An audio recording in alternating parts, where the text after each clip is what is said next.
is Simon with AvaTrade. Welcome to our weekly webinar. And as usual, what we're trying to do here is creating a plan of actions for the upcoming week.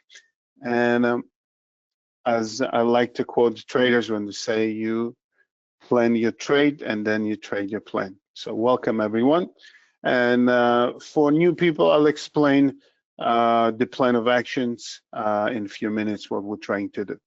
I'll introduce myself really quickly. So my name is Simon Friedman. I'm a senior account manager with AvaTrade. I've been involved with trading for over 25 years. I started as a prop trader in New York City in June of 2000, and I did it for about 11 years. And after that, I moved away from prop trading, and I started to mentor and educate others. And I'm very happy to have this great opportunity to be assisting our customers at AvaTrade. So here's the agenda. I'll explain, especially for new people, this is your first time. What we're trying to do here is just combining fundamentals and technicals, and we'll go through indices, stocks, commodities, and Forex. We'll try to kind of point out the most important things, and that includes the economic calendar as well. We'll get there in a few minutes. Risk warning, you can find the full statement at avatrade.com. Of course, what we do here is purely educational. We do not suggest any trades, and we don't give any trading signals. So before we go into the slides that I prepared, we had another strong week for the equity markets. We made all-time highs across the board. So S&P 500, they finished the week up 1.2%. Nasdaq was even stronger, finishing the week up 2.2%. And Dow Jones Industrial gained 1% for the week, running 481 points. So it was a strong week. We are running higher, all-time highs, no resistance about us, no ceiling, as they like to say. So the question is, what's going to be next? As usual, we're trying to prepare for that next week, and we'll try to see what are the possibilities. So as far as a big thing happening, I think there was another boost of the upside move for the market when there was a conversation with Trump or the Chinese leaders, and it looks like the TikTok deal is being signed or about to get signed, but it looks like they agreed. So that also give a boost to the market. All right, so let's go through this few titles that I prepared for you. This is from Market Watch and Barron's. So the title says, "Real markets are high. Consider de-risking your portfolio." It's S&P's 500 and Nasdaq 100 are making record highs as Federal Reserve cuts interest rates. Now is the time to consider taking some chips off the table. A good start is to revisit your portfolio allocation, as you likely overweight large cap equities after the summer rally. Review your cash needs and now as well. Again, most of us probably not long-term investors, but still, this is important to pay attention to, because we might see some large entities, funds, banks, and so on, unloading some of the positions, taking some profits. Here's the opposite message here. As usual, they try to be politically correct or give you two ends to the story. Fears of tech bubble have it backwards. Stocks can keep going. And they give you an idea here. The stock market may be feeling a little bubbly, but it's nothing like the parabolic internet hype tech trade of late 90s. Oracle near 40% one-day surge last week on a bullish forecast stirred up memories of that frothy period, and some concern about excess AI optimism, but there's a big difference between now and the stock market party in 1999. Companies now are making real money. You know, this is the time I came to track him in June of 2000, right in the middle of the bubble. And I don't know if any of you remember those times, but if you had a small company and then you just added .com to it, the price went from I don't know, $1 to $500. That was crazy, and that's why the bubble was right there. Back then, the price performance was insane, said Dan Greenhouse, strategist and solicitor alternative asset management. Stocks were splitting multiple times a year because the appreciation was so great. Everything was going public, whether they had any sales or not. There was a level of enthusiasm across markets and sectors that really doesn't feel similar to today. So basically, they're saying here, yes, it was a bubble then, but now this is real money, not just .com bubble.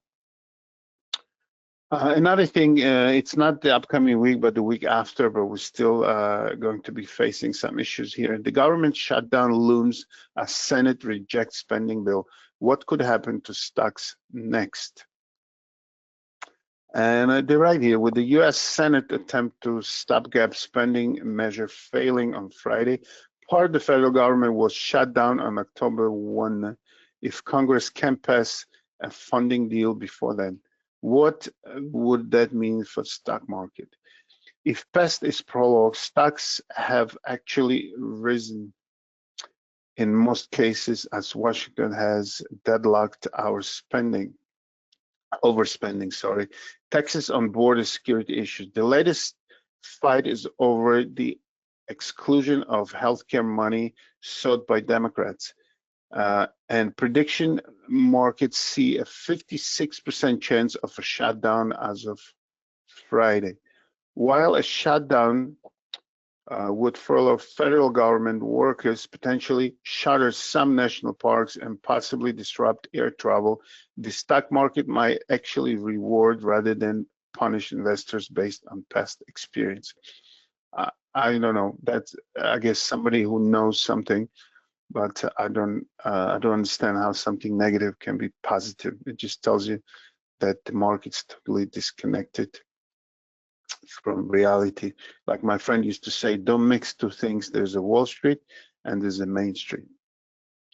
All right, and the last slide here about the Apple, and it's about the iPhone, and it says right here, people are complaining that Apple's new iPhone 17 scratches easily, but these Wall Street analysts say it won't hurt sales.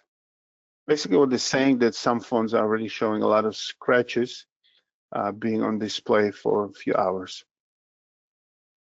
Says right here. All right, I guess we'll hear more about those things. Okay, and the Feds, right? We're in the new kind of spring here until 29th of October, the next Fed's decision. And as of now, based on, let me just explain. You can find this data on CME Fed book or Fed Watch tools. Just type CME Fed Watch tools and you'll see the live update. So as of now, it's almost 92% probability of another rate cut. It looks like it, right? Economic calendar. Let me explain a few things. It's public information. You can find it on our web trader or the app, the mobile app. Also, you can just Google it. It's like I said, it's public, no secrets. You can know all these things ahead of time, so prepare yourself. And I think every trader should be aware of these things ahead of time so you can plan your trades. Either you enter or stay away from trades or whatever fits your risk and strategy. So here I take out the high impact events only. You can browse through it. You can find whatever's relevant to your trading. These are the things, the high impact events for the upcoming week. So Monday we have two governors speaking, one from Australia, one from UK, the governors of central banks of those countries.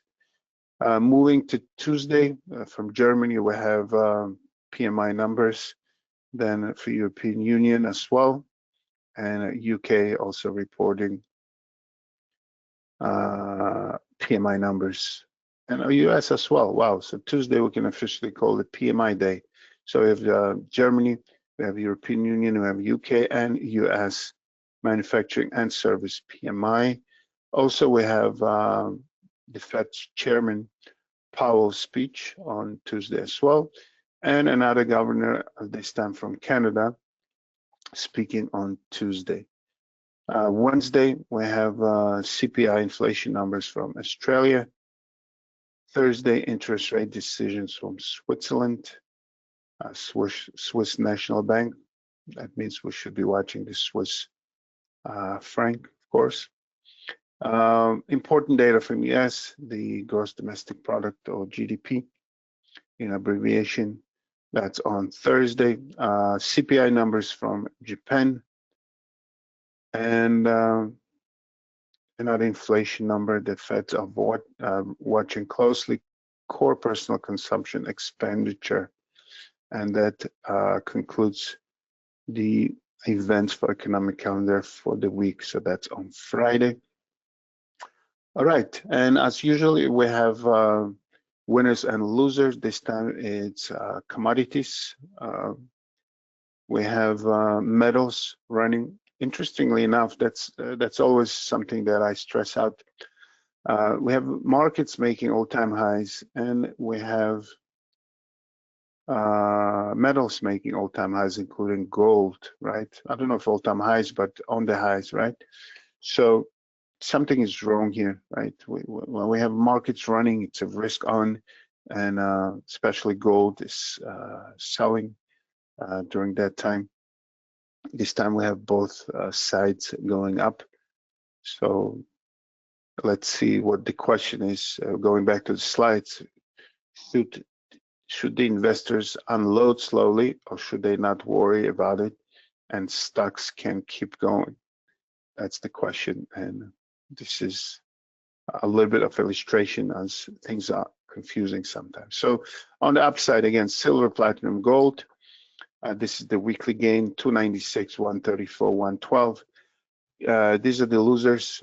Coffee lost more than 4% for the week. Gasoline, as you could see, the energy sector is down. Gasoline down more than 2%. Heating oil 162, and crude oil down 1.16. We'll take a look at these guys when we get to the charts. All right, I forgot, of course, to mention. I mentioned now the social media channels. Please don't forget to follow us on Telegram, X, and YouTube. YouTube has a lot of information, including the webinars, including this one. So please don't forget to click likes, of course, only if you like it. Share with people that might benefit from this. And if you'd like, if you have some comments, questions, please write them down as well. Okay, we're going to go to the charts now, and we'll start with indices. It's usually started with China. If you remember, we mentioned this new channel between 14.5 and 15,000. We broke out of it. We had consolidation. We entered right back into the channel on Thursday and Friday. Looks like we had a flat day, but we're back into the channel. So Thursday and Friday were the red days. We'll take a look. As usually, I like to point it out, the correlation. So with China, the four major assets are moving in correlation. That's oil, copper, Australian, and New Zealand dollar. As China is a big user, buyer, importer of copper and oil. And on the other side, Australian and New Zealand dollar, they're called commodity currencies. They supply a lot of goods to China. So those four assets are being affected. We'll take a look when we get there. I will remind you of China. So a little reversal here, maybe profit taking, maybe eventual change of trend. We'll find out soon, I guess. You know what we're going to do? We are going to place a little trend line here. Okay, just for visual. Let's see if we get to touch it. Okay, Japan continues going higher. We had a nice descending channel here, and the moment we broke through it, we came out of it. We continue high here, very, very strong. US indices, as we said, S&Ps were up 1.2% for the week.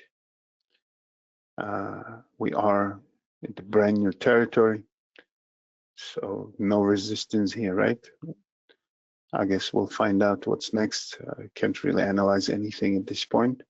NASDAQ, as we said, was up 2.2% for the week as well, brand new highs, and Dow Jones as well. Dow Jones looks a little bit weaker with the tails, and we're actually trading within Wednesday's candle, right? So that looks a little bit rounding up, but that's just a speculation.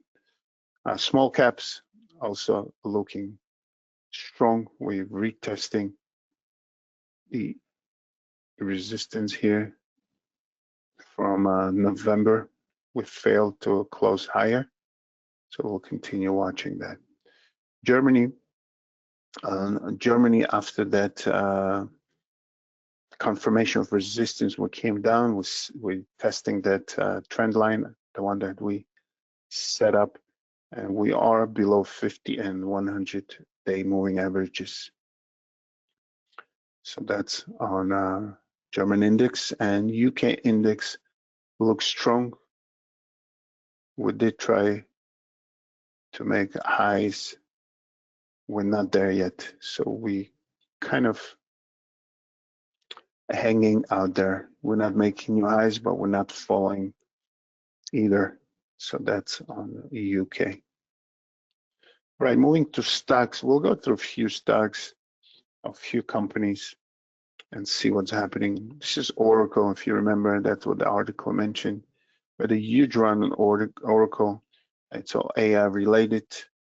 One of the things that had good earnings. So actually earnings were not so great probably, but the projections were great. They had this huge deal of $300 billion with OpenAI, providing the cloud services and other things. I think Oracle is also involved with that TikTok deal, also providing the memory for that. And we had that initial gap, a little correction. So that's kind of our immediate territory here with support and resistance. So we went as high as 345.5 and as low as the latest here was 291.95. So this is our channel for now. In Oracle, let's see which way we break out. Oh, we might be just sitting in the channel for a while. Of course, we're going to take a look at NVIDIA.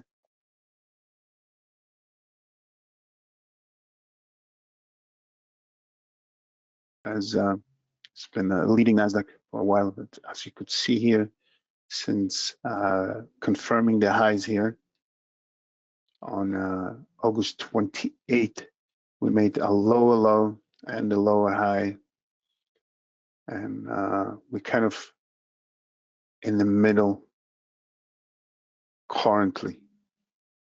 So they try to push it lower here, and also they try to make all-time highs. We're kind of in between. We at 176, between 184 and 163, closing Friday above 50-day moving average. So it's still strong. Let's see what this upcoming week will bring. Of course, we should take a look at Apple. And as I mentioned, I think last week, it's the same story. Every time September they show new products, initial reaction is to the downside, and then we're moving higher. The same thing happened here. Initial sell-off, continuation to the upside, breaking that high, and it looks like we are we could be on the way to retest at least this level here the week of February when we're at close to 250 to 49.80. If we continue, we might try to retest this, let's say 250 area. And if we break, we might go for the highs. So that's on Apple. And again, let's see if that scratch issue or scratching issue will affect Apple price of shares. Okay, let's take a look at banks. Banks are continuing that rally, continue making all-time highs. There's no resistance on the way, so in a way, we are at the all-time highs across the board, and the banks look super strong. Now, as oil, we'll get to commodities in a moment. Oil has been going down a little bit, so the oil stocks also showing some weakness for the past 2 days. We had kind of double top here, and Thursday, Friday sell-off on Exxon, Chevron, similar story without a double top. So the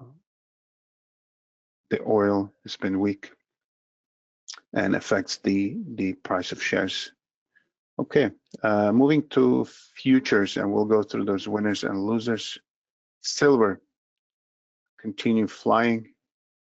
Let's see if silver is, yeah, we're still not at all-time highs, but super strong vertical parabolic move to the upside. Friday was super strong, erasing the previous day of correction, closing higher. Platinum was sitting on 50-day moving average, collecting some energy, and then Thursday, Friday we moved higher. You know what? Let's also do a trend line here. Sometimes it helps for visuals. So we could be breaking the trend line. If we do, we'll be flying higher from here. So platinum up 1.34%. Gold, as I mentioned, with the market making highs, gold is making highs as well. We had a strong move, consolidation, new high, correction, not touching the support here. And then Friday, another move up. So of course, our immediate resistance, that's Wednesday high.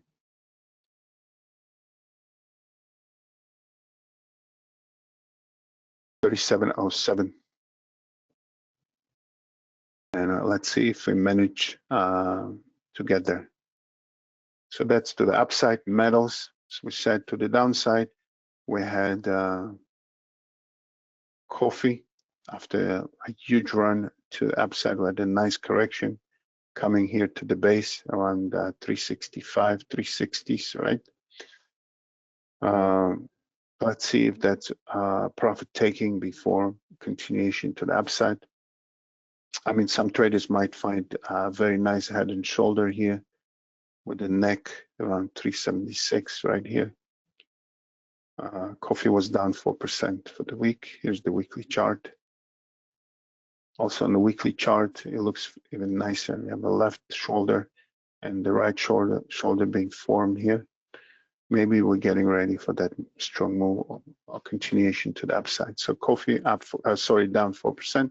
And of course, the energy commodities sold, and resistance confirmed here this week at 204 on gasoline, and then we continue lower.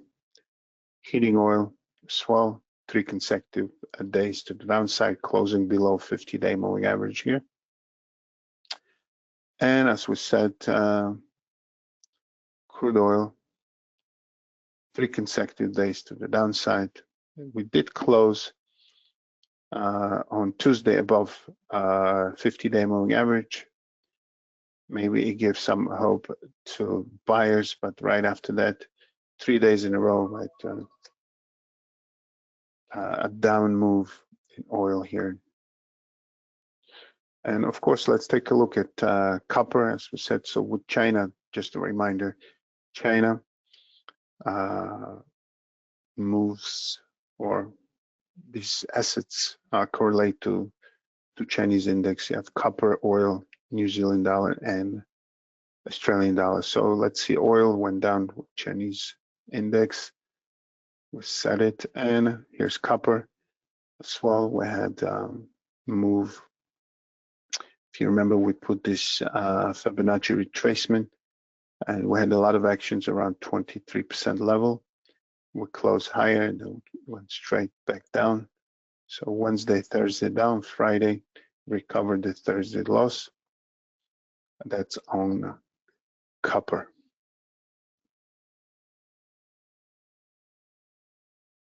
All right, going to Forex. Dollar index had a nice recovery, and that's my point here. All three assets. So just bear with me for a second. We had the all-time highs in the market. We had gold retesting all-time highs this past week, and we had the nice recovery in US dollar.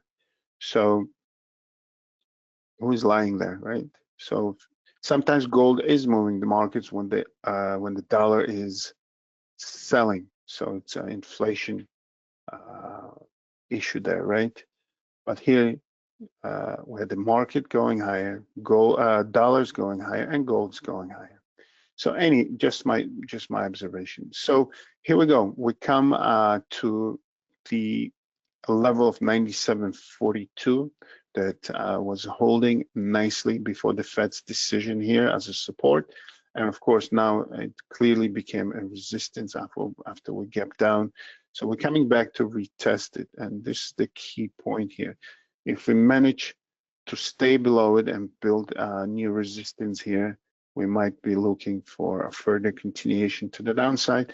If we pop above this level and start building support, there's a chance of a pop-up and continuation to the upside. So that's on US dollar. Of course, the major currencies just, in some cases, a mirror image of it. We came to the resistance on euro dollar. I'll show you why that level here. Here's the monthly chart. That's the beginning of the move in the monthly chart from September 2021. So 4 years ago exactly, we just retested that level, 119.08. We rejected this level and moved in 3 days to the downside, almost 200 pips, right? So that's on euro. What's next? We'll find out soon. British pound has been super weak, 3 consecutive sell-offs coming to 50-day moving average. I just read it somewhere, I think on Friday, that of the majors, pound has been the weakest this past week. Australian and New Zealand dollars, we said they reacted also to the strength of the dollar and the weakness of China. 3 consecutive days to the downside. It was a nice move. Now we're back and reversal here. The question is, what's next? We could be coming and retest the support that used to be resistance around these levels. New Zealand dollar, even weaker, strong sell-off here, 3 consecutive days, breaking the 200-day moving average, closing below. Doesn't look that strong, right? Dollar Swiss, nice correction here, 3 consecutive days. Also, we have a decision from Swiss National Bank this week, right? So we'll be definitely watching that. USD CAD, Wednesday, Thursday to the upside, Friday, reversal, hugging that 50-day moving average here. And dollar yen has been strong. We did sustain that breakout of this channel. We're sitting on 100-day moving average.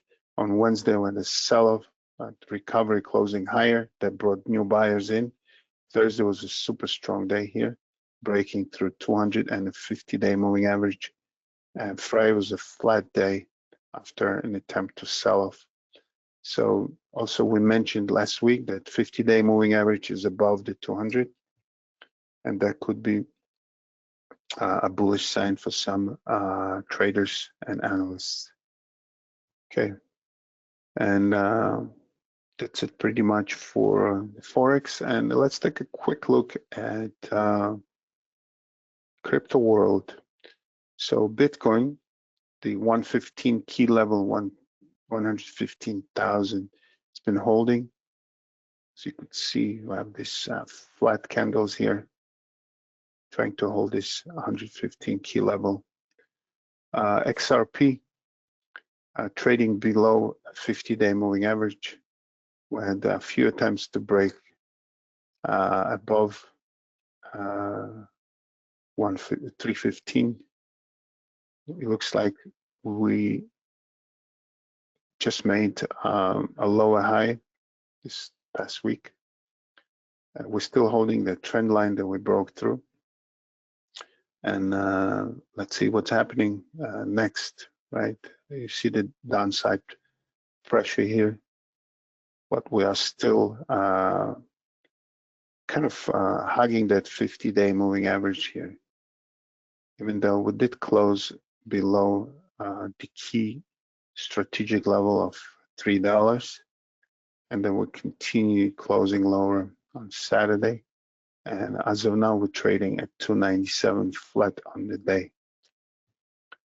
And let's take a quick look at Ethereum. Ethereum is holding very nicely way above 50-day moving average here.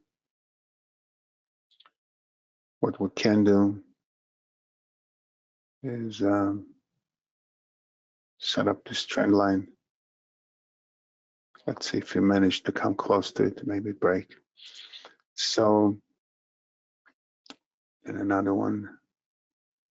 Clearly, we have a triangle here. Right. So you could see some weakness in cryptocurrencies over the weekend. All right. So I think that kind of wraps up our weekly review. Let's just kind of put a few thoughts together so we know what to prepare for. Just run through economic calendar really quick. We have a interest rate decision from Swiss National Bank. We have core personal consumption expenditures that Thursday and Friday. We have a lot of PMI numbers, as we said. We're going to name Tuesday as a PMI day, quote unquote. So these are the things for the week. We have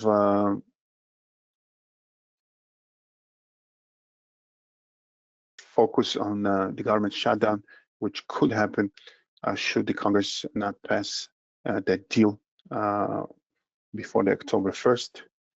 And we have, of course, as always, mixed messages here.